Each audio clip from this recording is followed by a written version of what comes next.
In this video, we will show you how to replace the battery for a 2015 through 2017 Chevrolet Tahoe. To open this key fob, all you'll need is a small flathead screwdriver. Your first step will be to push the button and release the key. Once you have the key out, you'll just want to take the small flathead screwdriver, insert it into the notch on the top, and push.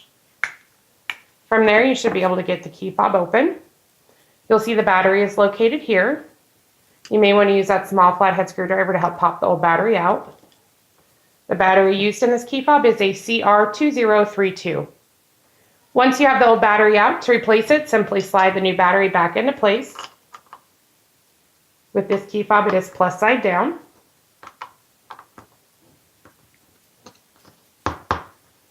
Once you have the new battery back in, you can snap the key fob back together, replace the key, and you're done. If you found this video to be useful, please like and subscribe to our channel, and visit us online if you need to buy a new key fob.